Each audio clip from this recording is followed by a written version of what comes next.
Добар ден, почитувани, стартува уште една нова телма амбуланта. Сонцето е извор на живот, влијае врз имунитетот преку витаминот Д, но треба паметно и правилно да го користиме, бидејќи кожата старее од сонцето и при тоа ја памети секоја изгореница, од раното детство до зрелите години. Дали пролетното сонце е подеднакво штетно како и летното? Дали тоа влијае врз кожата со УВ зраците, дури и кога не го гледаме? Кога е облачно? Како да го зачуваме здравието на кожата, ќе ни појасни професор доктор Андре Петров, дерматовенеролог во Аџибадем, Систина. Разговорот следува по рекламниот блок.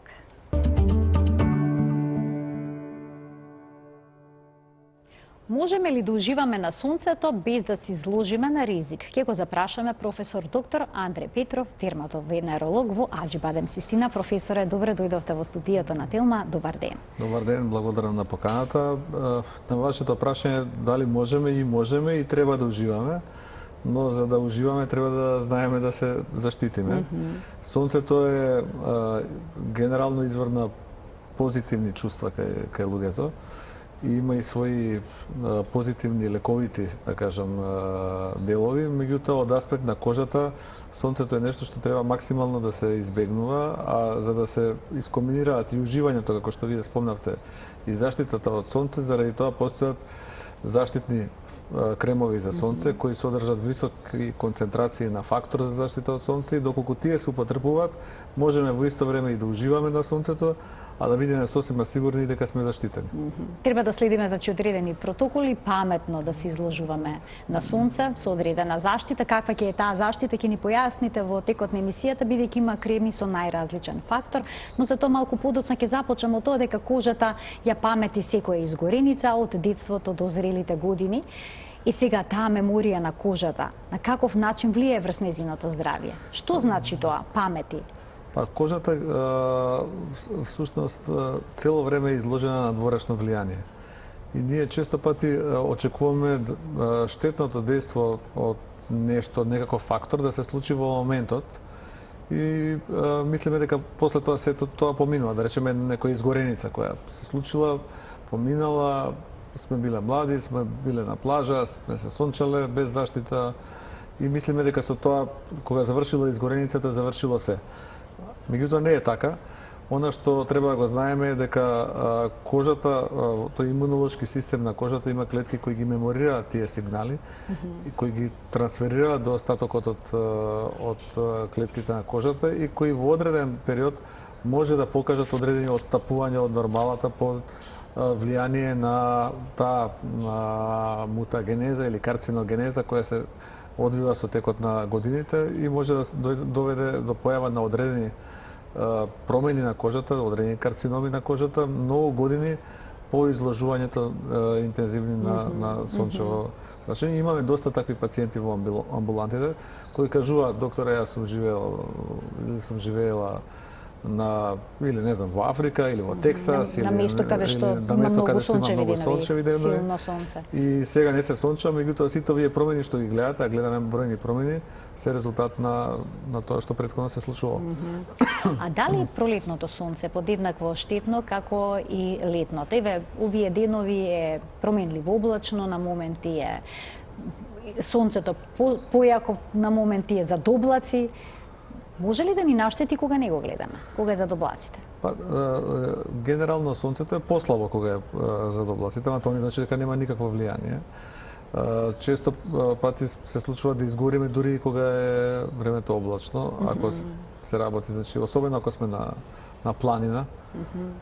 И тоа се чести случувања кои ги имаме, особено скијачите кои скијат знаат често да речат да немаше воопшто сонце, а потоа сме изгореле заради тоа што тоа сонце делува и низ облаците и ние треба секогаш да водиме сметка дека мора да се заштитиме и од УВА и од УВБ зраците, особено кои се докажан канцероген. За Светската здравствена организација тие се докажан канцероген кој треба да се избегнува. Значи и УВА и УВБ подеднакво можат да направат проблем. Споминавте дека сонцето влијае врз многу аспекти од нашиот живот. Врз расположението ете ќе огрее сонце, сите велиме се чувствуваме добро. Знаеме дека кожата всушност кога е изложена на сонце го синтетизира витаминот Д кој што е одговорен за нашиот имунитет. во кој дел од денот може да се синтетизира витаминот Д под влијание на сонцето? Па кога сме изложени на сонце, во суштина треба ултравиолетовото тој зависи од UV индексот и колку е посилен, има некој минимален, мислам, некаде 2-3 UV индекс за да почне да се создава овој холекалциферол или витамин Д кој има неколку своји аналози, подваријанти. Предноста наша како земја е што ние имаме многу сонце и што користејќи го само влијанието на сонцето ние можеме да имаме доволна количина на особено Но сепак се забележува дефицит на витамин Д кај нашето население, се забележува доста заради тоа што се криеме од сонце. Да, и заради тоа и навиките од живот, што дека има сонце, кога дел од нашите младите децата седат пред компјутер во соба темна, затворени, колку е потемна, толку им личи дека им е попријатно за. Не можеме да ги натераме да излезат надвор. Не може да ги натераме да излезат надвор, така да од тој аспект. При нашето работно време е така. Работно време, работиме долго, се подолго и подолго се работи, луѓето се повеќе се во трка, да кажем, со работата, со бизнисот, со сето она што го носи денес современиот живот и заради тоа се тие суплементи кои на некој начин го надокнадуваат она што нормално би се синтетизирало од страна на самиот организам под влијание на сонцето. Тој холекалциферол или дехидрохолекалциферол кој потоа се мери во крвта и кој е индикатор, да кажеме, за помеѓу другото и за имунолошкиот систем. Луѓето кои повеќе работат, колегите ендокринолози, имунолози, кажуваат дека тој има свое влијание и на имунолошкиот и на ендокриниот систем и заради тоа е многу значаен. Вие како дерматолог не советувате да го синтетизираме сите ние преку кожата овој витамин Д на природен начин или сепак со суплементација да се задоволат потребите? Не, кога се изложуваме на сонце, дури со заштитен фактор, ние не ги блокираме 100% ултравиолетовите зраци. Значи, ние пропуштаме дел од ултравиолетовите зраци кои може да бидат доволни за да се синтетизира овој витамин. Особено во Македонија, земја со многу сончеви денови, каде што сонцето летно време е од 5 часот наутре па до 20, до 21 некоја часот летно време. Спрема мене нешто што треба да се користи, но да се користи со услов, што би рекол. Умерено. На народот, умерено, со заштита, да се избегнат штетните дејства, а да ги користиме овие позитивни ефекти за кои зборуваме и за расположението, и на синтезата на витамин Д, и други функции. Сонцето е лек за одредени кожни болести. Да речеме за псоријазата, сонцето е лек. Псоријаза се лечи со сонце. Ние таму кај што нема сонце ги сончаме во кабини со ултравиолетови зраци. Но тоа се одредени болести кај што се користи и се почнува со постепено прилагодување, значи на минутажата. Тоа им го советуваме ние и на пациентите кога ќе дојдат. Не веднаш па и ние, и за нас важи. Не да останеме првиот ден, цел ден на сонце да изгориме, бидејќи логично е кога ви недостасува одмор, едве го чекате првиот ден и некако сите сме онака претерано опуштени и тој прв ден обично е потоа ги прави последиците, ги прави, да кажем, и немирот во подосечниот дел од одмора, заради тоа треба постепено да се изложуваме на сонце, да го избегнуваме оној шпицот на денот кога е најинтензивно сонцето, од 12 до 16 часот нема што да се сончаме без потреба, тоа е пржење, тоа е горење на сонцето, а да претходниот период се изложуваме со употреба на заштитни фактори за сонце. Споменавте дека не постои заштитен фактор што 100% ќе ги блокира UV зраците. Не, дури 100 и фактор 100 не ги тоа блокира 100%. Тоа сака да фактор кој ќе купиме фактор 100. Да. Тоа значи не, помеѓу фактор 100 и фактор 50 разликата е некаде 1% во блокирањето на ултравиолетовите зраци. Затоа фактор 50 е сосема доволно. Значи, за да се заштитиме, фактор 50 ги абсорбира 97% од зраците. И сега разликата од 1% многу нема да игра улога. Се разбира за одредени... А ќе влие врз лажната самодоверба дека нема да ни се случи ништо, нели? Ќе нанесеме фактор 100 и сметаме дека сме сосема заштитени. Денес сите компании почнаа, порано него произведуваа сите, денес почнаа сите... Мислам дека има некои забрани, ако не се лажам, во одредени делови на светот. 100 не смее да биде наместено. Оваа година баш повеќе ги гледам повеќе од компаниите, а меѓутоа во суштина фактор 50 е сосема нешто што е доволно, а Европската унија има регулатива кај што во секоја козметика има фактор 20. секоја козметика што употребуваат дамите има фактор 20 внатре. Не креми што се за лица. За дневните кремови, не зборувам за ноќните кремови. Значи имаат фактор 20. Да, за да бидат тоа е минимум заштита што мора да се постигне. Затоа што инаку ако ставите вие еден крем кој е без никаков фактор на лицето, вие само уште повеќе ќе интензивирате влијанието на сонцето и изгореницата што ќе се јави. Значи дневниот крем мора да содржи фактор, да внимаваме на тоа. Да внимаваме да има. Споминавте дека повеќето има 20 фактор. Кога купуваме креми за сончење, најкогаш е наведено 20 плюс, 30 плюс, 15 плюс, 50 плюс. Има ли голема разлика во заштитата помеѓу 30 плюс и 50 плюс? Има, помеѓу 30 и 50 има голема разлика во заштитата. Се смета дека фактор 50 ги блокира 97% од зраците, кај фактор 30 тоа е значајно понизок процент на блокирање на ултравиолетовите зраци. Заради тоа, мојот совет е да летно време, кога е најинтензивно сонцето, барем на почетокот да се користи фактор 50, а потоа кога веќе кожата ќе го развие својот природен одбранбен систем, значи кога ќе потемне малку, кога ќе на некој начин почне самата да се адаптира на сонцето, тогаш може да се прејде на понизок заштитен фактор. Ама првите денови да се експериментира со низок заштитен фактор е непотребно да изгори кожата, непотребно да се изложиме на штетното влијание на сонцето и со тоа ништо не сме постигнале. Често пати оној ефект што сакаме да го постигнеме, да се види дека сме биле на плажа или сме се одморили и изгледаме свежо, ќе го постигнеме и со употреба на фактор 50. Професоре, а треба ли да внимаваме на тоа каков тип на филтри содржа, дали се тие хемиски или пак минерални, односно физички филтри? Важно ли е тоа или не? Тоа е важно, да речеме во Америка хемиски филтри нема. FDA нема одобрена употреба на хемиски филтри, иако они веќе долги години нешто размислуваат да менуваат во својата регулатива, ама никако да дадат дозвола на тие хемиски филтри. Америка е доста конзервативна во тој дел. Они одат со физичките филтри, со блокада, со вообичаено е тоа цинк оксид натре и тоа е тие креми што стават всушност бела трага на кожата. На кожата, потоа ќе ги познаете, а и на самата декларација пишува минерални филтри или на англиски mineral filters. И тоа треба да го гледаат оние кои сакаат да користат таков тип на филтри, тие механички го блокираат сонцето, немаат хемикали внатре кои го блокираат ултравиолетовото зрачење и во дел од светот, да кажам, како што спомнав, Америка се оние кои се препорачуваат. Во Европа се дозволени и едните и другите. Вие што препорачувате? Па ние сме, европскиот пазар е повеќе навикнат на хемиските филтри. Меѓутоа, кога се работи за некоја личност која е алергична, која прави реакција на одредени хемикали, или кога се работи на личност која, да речеме, има кожа склона кон акни, или ако се работи за премногу млад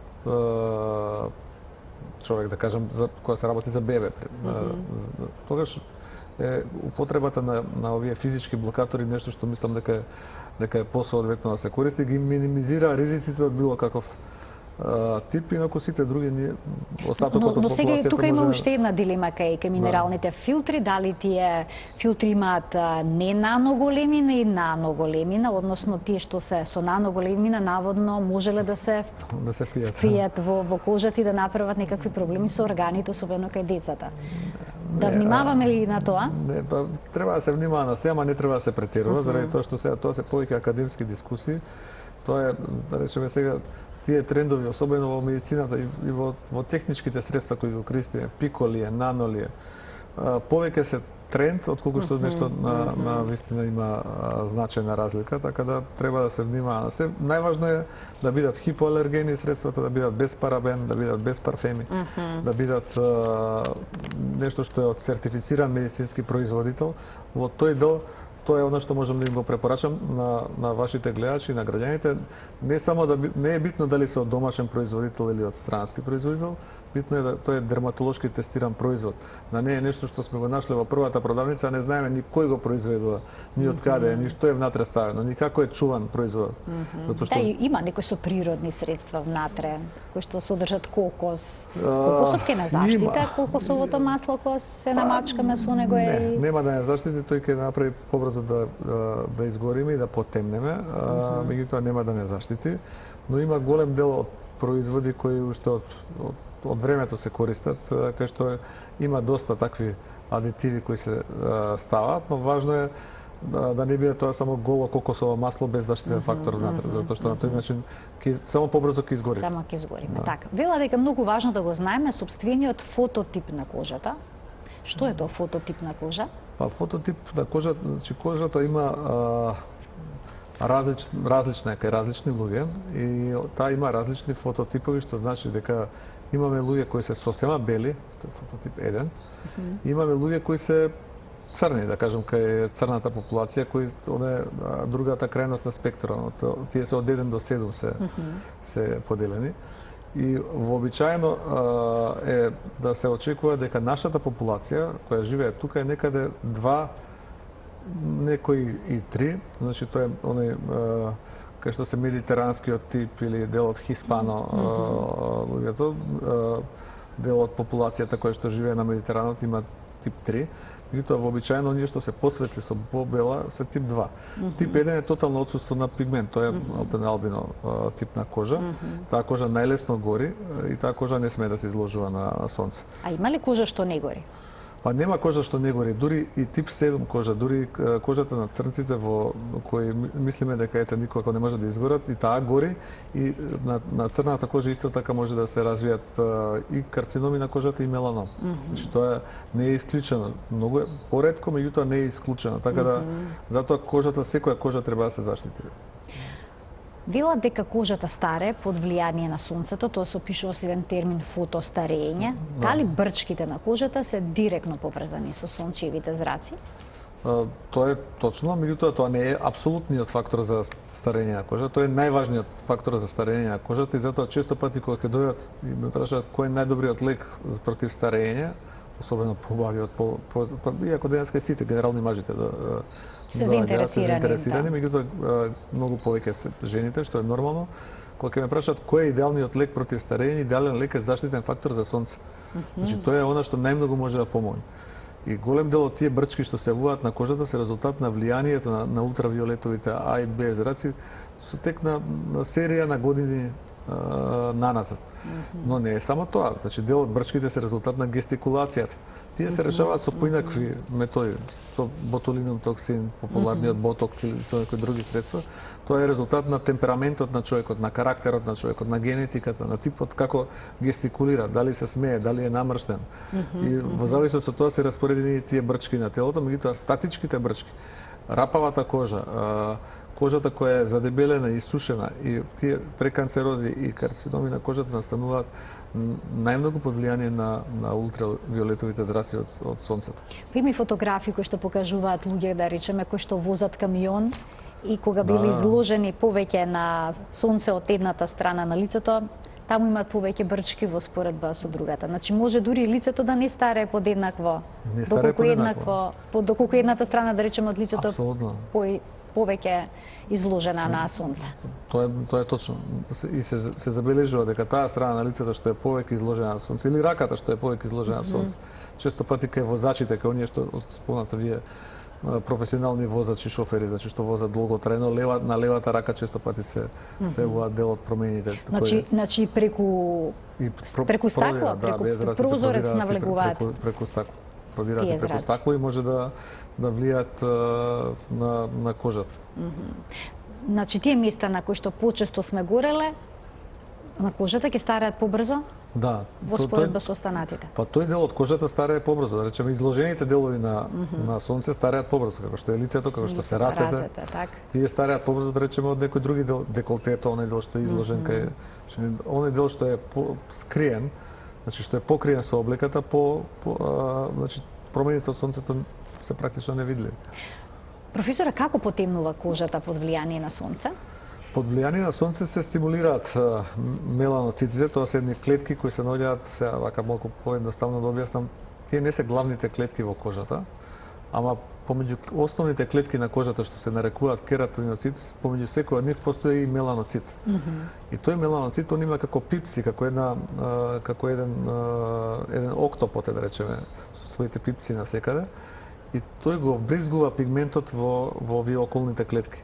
Он го создава пигментот, има своји специјализирани делови кои продуцираат пигмент, се нарекуваат меланозоми, и тоа се вбризгува во околните клетки, на тој начин кожата го добива својот тен. Тоа или темнење на кожата, со тоа што за да тоа се случи, потребно е ултравиолетово зрачење, потребно е сонце. Така да повторно сме во тој, да кажам, таа линија помеѓу штетното влијание на сонцето и она позитивно влијание на сонцето помеѓу другото, тоа создава и нели пигмент, да човек личи поздраво, да не биде бел, да не биде блед. Често пати јас се сеќавам уште деца кога сме биле, ке види некој од бабите и ќе каже што си тако бел, како излези на сонце, да тоа асоцира те фати боја, тоа асоцира на здравје, на така да тоа е дел што треба да се користи, меѓутоа повторно кажам да тоа биде она што и вие го спомнавте паметно, да биде со употреба на заштитен фактор за сонце, а тој пигмент има свое влијание и во одбрамбената функција потоа на кожата на организмот. Порано, пред оваа ера сега кај што солариумите ги забрануваме, се сметаше дека може да се постигне еден харденинг ефект, се вика тоа, или едно зацврстување на кожата со постепено изложување на сонце. Тоа и се препорачуваше пред да одиме на плажа, всушност да посетиме солариум. Сега тоа е забрането.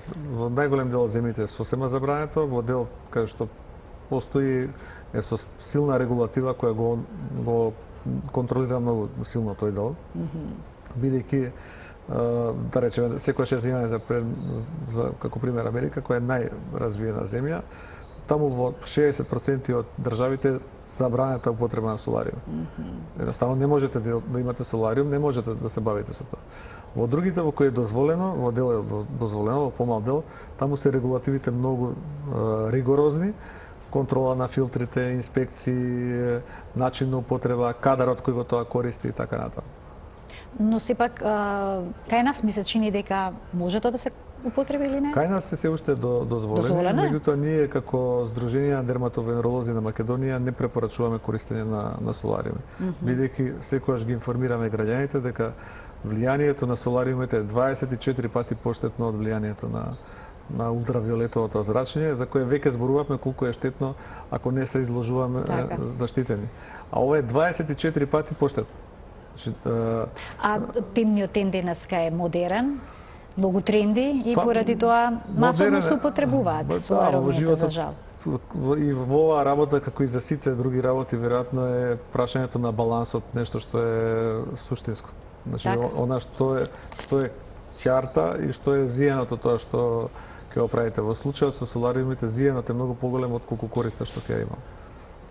А зошто некои луѓе, докторе, односно лицата на некои луѓе не потемнуваат рамномерно и се јавуваат флеки, особено во летниот период? Тоа е поради тоа што генетскиот фактор е исто така нешто што влијае на пигментот што се создава. Тоа се така наречените често пати мелазма, се нарекуваат тие флеки, кои се јавуваат по лицето. Таа мелазма е резултати на хормоналните влијанија, посебно кај жените, иако има и кај мажи, и на влијанието на ултравиолетовото зрачење. Кога ќе се спојат тие два фактори, влијанието на хормоните, односно генетиката и влијанието на сонцето, се јавуваат тие флеки кои се во дерматологијата, особено во естетската дерматологија, доста тешки за третман. Ние се обидуваме со одредени ласери да ги коригираме кога ќе заврши летото. Пред тоа нормално им кажуваме да не употребуваат силни заштитни фактори за сонце и да не употребуваат средства кои предизвикуваат дополнително горење на лицето, пошто има и такви луѓе. И по завршетокот на летото со ласери, различни ласери, ние имаме 5-6, сега ќе имаме еден кај нас во Аџибаден Систина кој специјално ќе се бави со таа проблематика, кој го очекуваме некаде во есента да пристигне, со кој ќе третираме тие пигментации што ги предизвикува сонцето на многу ефикасен начин, но со ласерот се отстранува всушност површно пигментот се отстранува. Значи со сегашните што ги имаме се отстранува површниот слој од кожата. А со тој што веќе сме во процедура да го добиеме, ќе се делува на отстранување само на пигментот на површината. И тој може да се користи и за тие мелазми, за овие соларни флеки, тоа старење на кожата, оние старачки дамки што ги нарекува народ. Сето тоа ќе може да биде третирано ефикасно со тој тип на лазерски системи. Значи сега во текот на топлите денови кога УВ факторот ќе биде УВ индексот ќе биде висок, да се користи секојдневно крем со заштитен фактор, значи не само на плажа, секојдневно. Да, секојдневно треба да се користи крем со за да се спречи појавата на овие флеки. Да, па тоа често пати кога им кажете на пациентите ви кажуваат: "Абе добро докторе, како секој ден?" Па што е проблемот? Тоа е 15 секунди работа. За 15 секунди работа, како што миете раце кога одите да ставите крем и да го измачкате целото лице, тоа не е дискомфорт во животот или не знам каква некоја жртва што треба да ја направите. Едноставно се работи за навика, за здравствена култура која треба да ја сите применуваме. Точно е дека не сите, и ние докторите не секогаш се придржуваме до тоа, меѓутоа треба сите да се трудиме што повеќе да го почитуваме она што медицината денеска го има утврдено. Тоа е дека ултравиолетовите А и Б зраци се канцероген и дека треба да се заштитиме. Има креми за избелување на кожата пред се на овие сончеви флеки. Што велите за нив, дали имаат ефект и смеат ли да се применуваат во топлите денови? Пролетните, летните? Летно време не, Сега може овие денови? Пролетта, крајот на пролета? Тоа треба да го остават оние што имаат намера тоа да го прават, на есен да го прават. Вообичаено тоа се со ретиноиди внатре, значи тоа е дериват на витамин А, третиноин, кој е едно средство за депигментација, тој го има и во препаратите за подмладување, така, за ревенација, ретинол, да. Меѓутоа исто така делува и на отстранување, па и тоа е на некој начин подмладување, отстранување и на флеките на лицето. И тоа може да се користи, меѓутоа да се користи навечер ако се користи во овој период, не преку ден. Тоа е мојата препорака. А има комбинирани препарати кои имаат внатре кортизон. Кортизонот не е на цело лице и не може да се користи долг период. А има и комбинирани препарати, иако во Европа се забранети, ама на други места може да ги добие со хидрокинон. Тоа е едно интензивно средство за депигментација, кое е од Европската агенција за лекови кај нас на пазарот е во Европа исфрнен поради одредени други своји ефекти, кои може да ги даде. Што може да ги даде. Само да ги поканим и гледачите да се вклучат во денешната Телма амбуланта. Професор доктор Андре Петров, дерматовенеролог, е во студиото на Телма. Тој ќе ги даде појаснувањата на сите ваши и бројните наши дилеми на темата на која што говориме. Дали оние лица кои што имаат, дали оние луѓе кои што имаат масно лице, масна кожа, склона на акни, сонцето може да направи дополнителен проблем? Може да направи, меѓутоа може да направи и бенефит. Зависи како на тоа што ќе се случува и што тие пациенти користат. Да речеме, ако користите многу масни кремови, особено за заштита од сонце, тие може да ја запушат кожата, порите и да ги интензивираат акните. Наместо да предизвикаат подобрување, да предизвикаат влошување. Од друга страна, сонцето понекогаш може да направи една иритација, еден флер, едно црвенило, кој исто така може да направи проблем кај пациенти кои веќе имаат акне, да ги дополнително воспали. Но ако паметно се изложување на сонце, сонцето може да ги исуши оние акне што се јавуваат на лицето и може да има и позитивен ефект врз лицето. При изложување на сонце, понекогаш се случува некои луѓе да имаат проблем со алергија на сонце. Зошто таа се јавува? Алергија на сонце. И на кои делови на телото може да се забележи? Често пати се што ќе се јави на кожата, има еден обичај кај луѓето, се што ќе се јави на кожата во летно време, особено изложен дел, тие го нарекуваат докторе добив алергија кога ќе дојат од сонцето.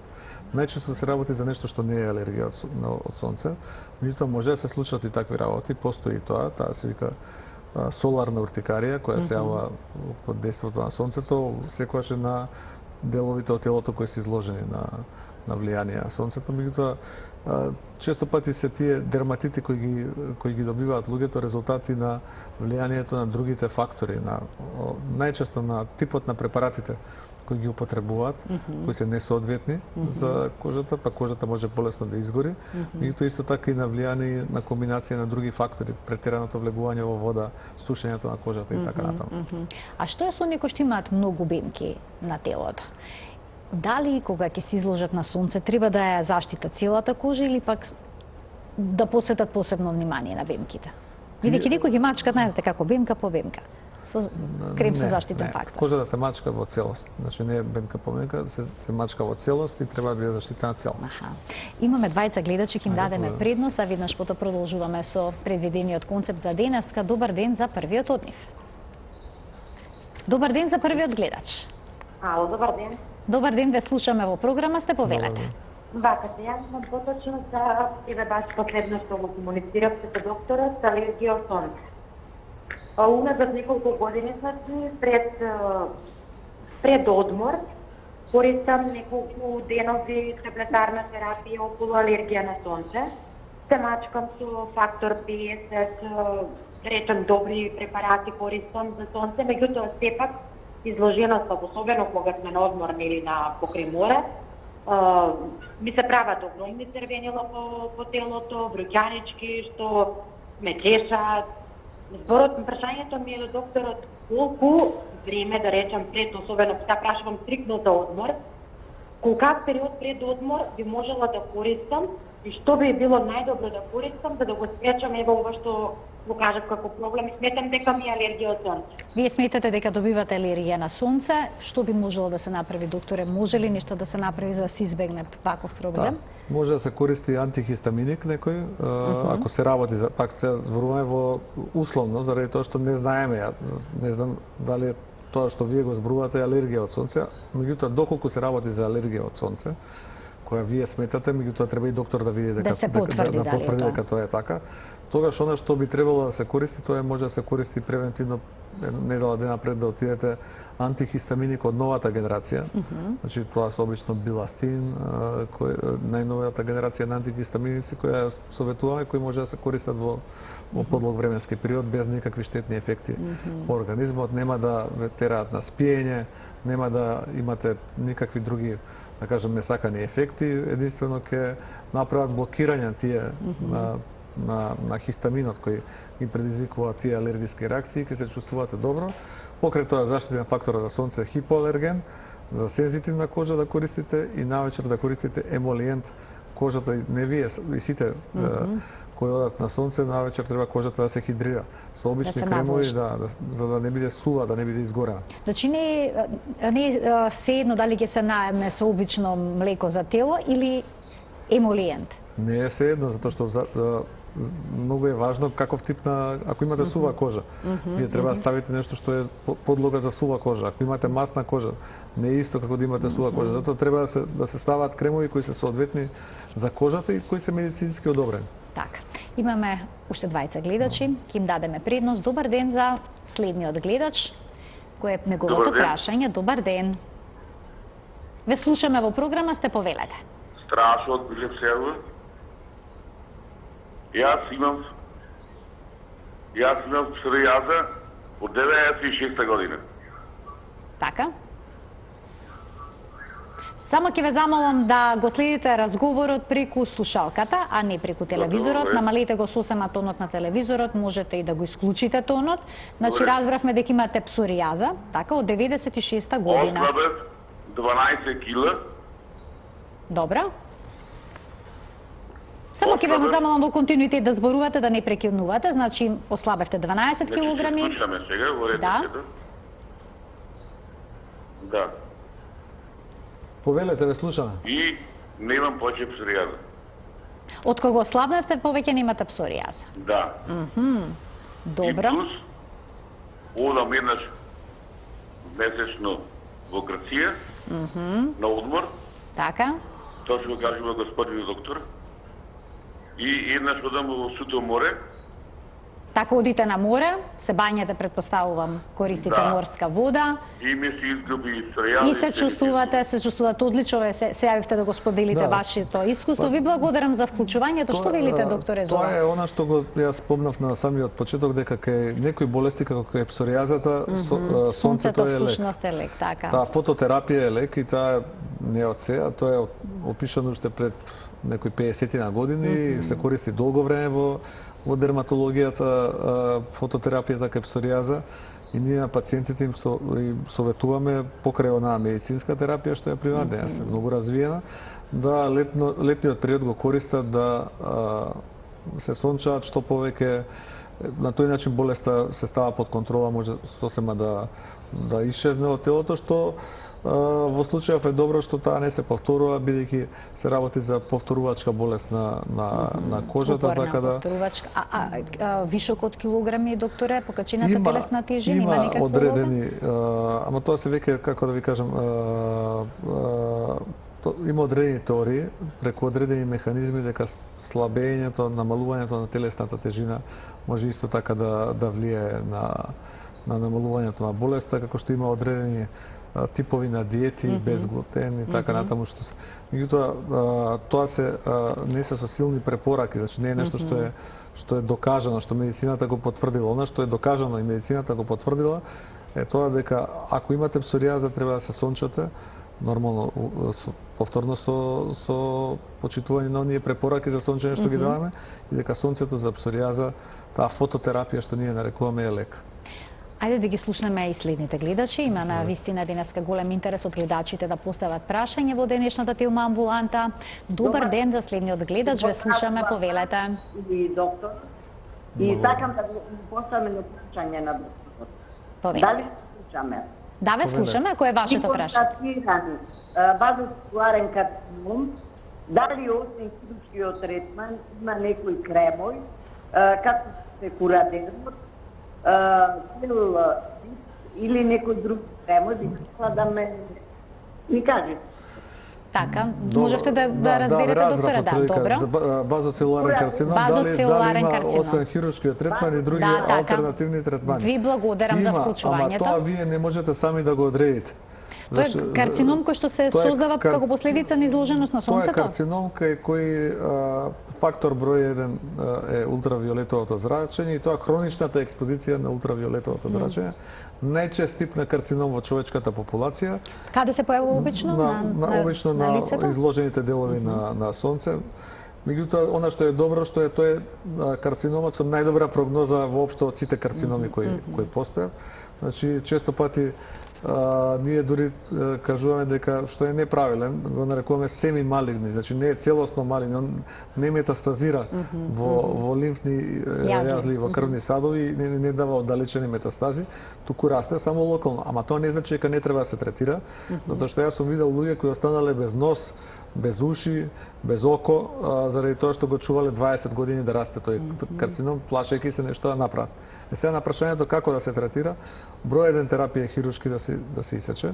Ако е многу мал, може да се третира со течен азот, така наречената криотерапија или криохирургија, значи со минус 70 се смрзнува повеќе пати, тоа не може наеднаш, во период од некој, да речеме, неколку месеци се вршат третманите, за да тоа се уништи. Има еден крем кој може да се користи, тоа е имунотерапија со алдара, еден вид на локален цитостатик, имиквимод. Меѓутоа, тоа е нешто што вие самите не можете да го одлучите. Ако се работи за голем тумор, значи со големина поголема од, не знам, некој 5 мм, тогаш она што јас го советувам е да го види доктор и да се третира хируршки. Може да се третира и со зрачење, кај многу возрастни луѓе. Кај, да речеме, сега имавме пациентка која е многу возрастна, која реално хирургијата е дискомфорт, се работи за пациент на 85 годишна возраст, кај што ако е на специфична локализација или ако е многу широк, па треба да се прави потоа тиреш трансплантат да се префрла, тогаш е советот да се зрачи со рентген зрачење, на тој начин исто така имаме многу добри резултати. Значи, пациентот би избегнал операција и долг период на опоравок и само за 2 недели зрачење кое се прави, мислам, по 5 пати во неделата. 2 пати по 5, значи 10 пати ќе се тој процес санира. Уште еден гледач ке вклучиме. Добар ден. Добар ден. Повелете. Јас се јавам од Битола. Така. Сакам докторот да го прашам, а воедно и ве поздравувам и пајцата. Благодарам. Дерматит екзема е на девојче кој веќе направи 10 години. Али проблеми има јатната, постојано се чеша. Што препорачува докторот, која крема може да ја користи, мајка и прави повеќе нега, јас сум баба, меѓутоа ми е жал да ја гледам. Така, па Како постојано се чуша. сакате некаков совет да ја дадете за да помогнете на вашата внука. Ви благодарам за вклучувањето. Атописки дерматитис Да, може да перзистира и на таа возраст, докторе, на 10 може. години? Што може да ви кажем? Да не берете гаље, за кратко време кога ќе почнат лојните жлезди да работат повеќе, значи тоа е некаде во пубертетот почнува, значи за не сега ќе почне тоа да се случува, кожата ќе станува многу помасна, помачкана и таа атопија природно ќе се повлекува. Значи атопијата е резултат на сувоста на кожата и секој четврти човек се раѓа со малку посува кожа од остатокот од популацијата. Но со текот на времето, оваа болест која е повторувачка, која се повторува, луѓето, децата, па и возрастните, може да се и во возрастен период, се чешат, со тек на време, поради лачењето на лојните жлезди, се помал број на луѓе ќе имаат проблеми со атопискиот дерматитис, но она што е особено важно и за деца и за возрастни е кожата да се мачка со така наречени масни подлоги. Дали ќе биде тоа обичен вазелин или ќе биде некој од овие медицински брендирани производи кои постојат на пазарот, тоа е sejedno, битно е да се тоа специјализирани кремови за сува кожа и тоа да се прави минимум 2 пати во текот на денот. Кожата да се мачка со текот на времето, со мачкањето тоа ќе станува позаштитена и рецидивите нема толку често да се јавуваат. Ако е многу воспалено, може малку локален кортизон да се мачка на некои места краткотрајно, не долготрајно, значи не повеќе од 2 недели, а доколку перзистира, трае тој дерматит и повеќе време, има и други средства како што е еден препарат кој се нарекува Елидел, кој може да се употребува подолготрајно на тие места кај што има екцем. Меѓутоа во секој случај тоа е работа која треба да ја ординира вашиот доктор дерматолог кај кој вие одите во Битола или било каде во државата. Нашите дерматолози во Македонија се добро тренирани, добри стручњаци и каде и да отидете може да одговорат на задачата и да ви дадат квалитетна здравствена заштита.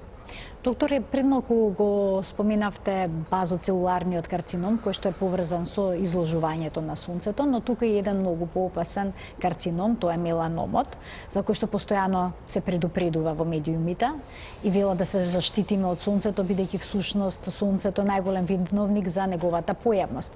Дали меланомот се формира на веќе оформени бенки? Или пак се тоа најчесто нови промени на кожата. Како изгледа? Како да забележиме дека имаме некаков проблем кој што би асоцирал на овој опасен карцином? Меланомот е секогаш меланом од самиот почеток. Значи, многу време одамна сметавме дека бемката се трансформира во меланом. Не се трансформира бемката во меланом. Проблемот е што дел од меланомите на самиот почеток изгледат се како непрепознаени изгледаат како бемки. И заради тоа нешто што од самиот почеток е нешто што почнува да се развива, некој меланом не е препознаен. Значи тоа е нешто што денес се победливи се доказите во медицината кои одат во прилог на ова. Затоа кожата треба да се контролира за да се препознае меланомот во самиот почеток. Тоа е најчеста причина за смрт од кожните болести. Многу поопасен од овој претходно што зборувавме базоцелуларниот карцином, брзо дава метастази.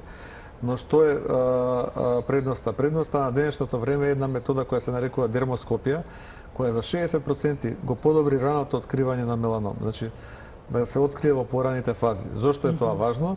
Заради тоа што ако се открие во нулти стадиум, значи како меланома инситу, излекувањето е 100%, како да не сте имале тумор. Што се вади и не правите никакво испитување.